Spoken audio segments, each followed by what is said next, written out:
I am 30 and my younger sister Hannah is getting married in 6 weeks. At least that was the plan.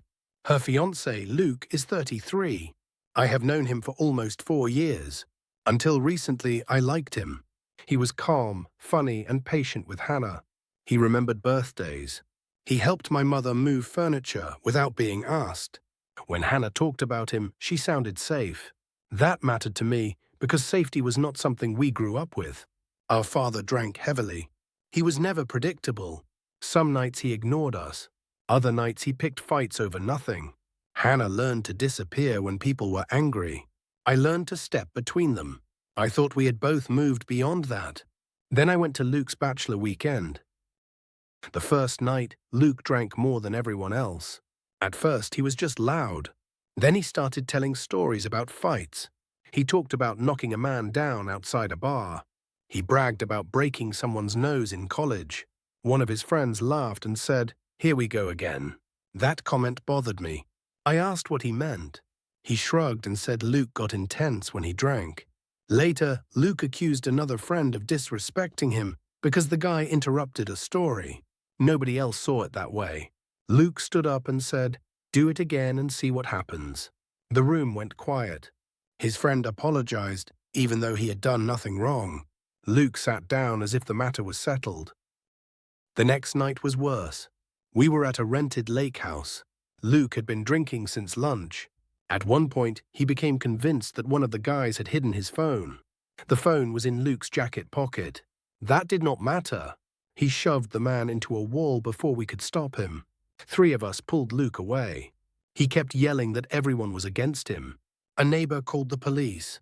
I told the officers it was just a loud party because I did not want anyone arrested. That choice has bothered me ever since. After the police left, Luke's oldest friend, Marcus, sat outside with me. He said, "You need to know this is not the first time." I asked how often it happened. Marcus looked at the ground. He said, "More often lately." Another friend joined us and said Luke had once punched a cabinet hard enough to break his hand because his ex-girlfriend wanted to leave a party early. Neither man thought Luke would deliberately hurt Hannah. Both still said he needed help. That distinction did not comfort me. The next morning, Luke remembered almost nothing. He saw the damage on the wall and laughed nervously. He said, "Guess I got carried away." I told him it was serious. He answered, "No one got hurt." I said, "Someone could have." He looked at me and said, "Do not bring Hannah into this." That was the moment I knew he understood exactly what I was thinking. I said, "She deserves to know." He replied, "She knows I can get rough when I drink." I asked whether she knew the police had been called. He said no. Then he told me I would be destroying her happiness over one bad weekend. I drove home feeling sick. Hannah and I are close, but she does not handle confrontation well. When something scares her, she shuts down. If I push, she defends the person causing the problem. I had seen her do it with our father for years. I also knew how much she loved Luke. He had helped her through a long period of anxiety. He was the first partner who made her feel wanted instead of difficult. I kept thinking about how I would sound. Like an overprotective brother. Like someone judging a man based on his worst night. Like our father deciding he knew what was best for everyone. So I waited 2 days. That was my first mistake. During those 2 days, Hannah called me excited about wedding plans. She asked whether I would give a speech. She talked about children. She said Luke wanted to buy a house near her mother's neighborhood so future kids could grow up close to family. I barely spoke. She noticed. She asked if something was wrong. I said I was tired. That was my second mistake. My girlfriend Naomi told me I had to tell Hannah. She said silence protects him, not her. I said I needed time to think. Naomi replied, "You are not deciding whether this happened. You are deciding whether your sister gets to know." That sentence settled it. I called Hannah and asked to meet alone. She immediately asked whether Luke had cheated. I said no. She laughed with relief. Then I told her everything.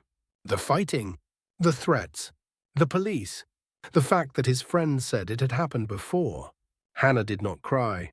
She sat very still. Then she asked, "Why did you wait?" I said I was afraid she would think I was interfering. She answered, "So you let me talk about having children with him while you knew this?" I had no good answer. She asked whether Luke had ever threatened me directly. I said not exactly. She asked whether he had hit a woman. I said I did not know. She said, "Then you are asking me to cancel my wedding because he got drunk and fought with men." I told her I was asking her to pause and get more information. She said, "That sounds different, but it ends the same way." I reminded her of our father. That was the worst thing I could have said. She stood up and said, "Luke is not Dad." I said, "I know, but you should not have to wait until he becomes him." She left. Luke called me that evening. He was furious. He said I had betrayed him. I said my loyalty was to Hannah. He answered, "You think I am dangerous because I lost control once." I said, "Your own friends said it was not once." He went quiet. Then he said they had exaggerated. He blamed stress. He blamed alcohol. He blamed one friend for provoking him. He promised to stop drinking. I asked why he had not made that promise before I told Hannah. He said, "Because I did not realize everyone was going to treat me like a criminal." I told him consequences were not the same as persecution. He hung up. My mother called next. Hannah had told her everything. My mother said I had done the right thing. Then she immediately added that I should have waited until after the wedding. I asked how that made sense. She said canceling now would humiliate Hannah. She said Luke was good to her sober. She said people could change.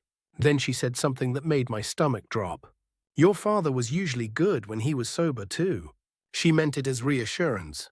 It had the opposite effect. For the next week, Hannah refused to speak to me. Luke announced he was quitting alcohol. He started attending counseling. He apologized to the men from the trip. Everyone around Hannah treated this as proof that the problem was solved. My mother said he was taking responsibility. Luke's friends said he had never acted that way sober. Hannah sent me one message.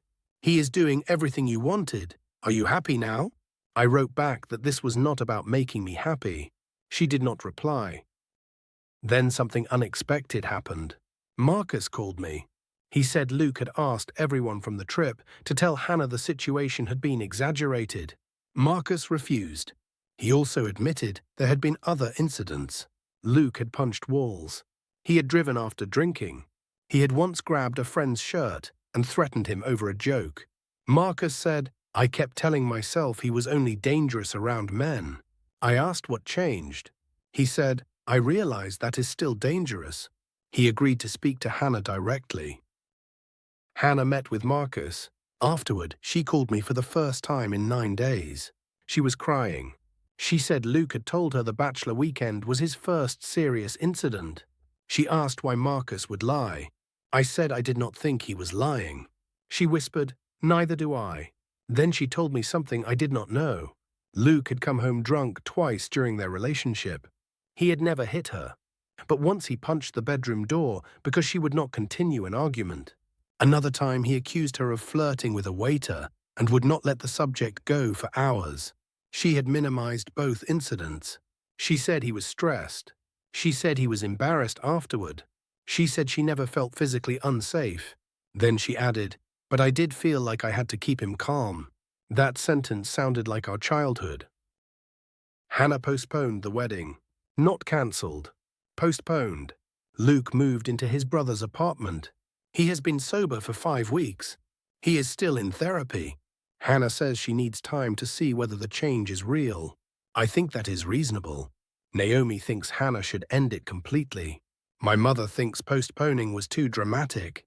Luke thinks I turned one problem into a family crisis. Everyone has an opinion. Hannah is the one living inside it. She and I are speaking again, but things are different. She told me she is grateful I said something. She is also angry that I waited and then compared Luke to our father. I apologized for both. She said, "You were right to tell me. You were not right to decide what it meant before I had processed it." I think she is right. I wanted to protect her. But part of protecting someone is giving them the truth without taking ownership of their choice. That is harder than it sounds. Luke asked to meet me last week. We sat in a coffee shop. He looked exhausted. He apologized for threatening people. He admitted he had hidden incidents from Hannah because he was ashamed. He said alcohol brought out anger he did not know how to manage. Then he said he loved my sister more than anything. I believed him. That is what makes this difficult. People can love someone and still be unsafe for them. People can also change. The problem is that nobody knows which story they are in until time proves it. Luke asked whether I would ever support the marriage. I said, not because you promise, maybe because you build a pattern. He said that could take years. I told him, then it takes years. He did not like the answer, but he accepted it. Hannah has not decided whether the relationship is over. She says she still loves him. She also says she finally understands why our mother stayed with our father for so long, not because she thought the bad moments were acceptable, because the good moments made her question whether the bad ones were enough to leave. That realization scared her. It scared me too.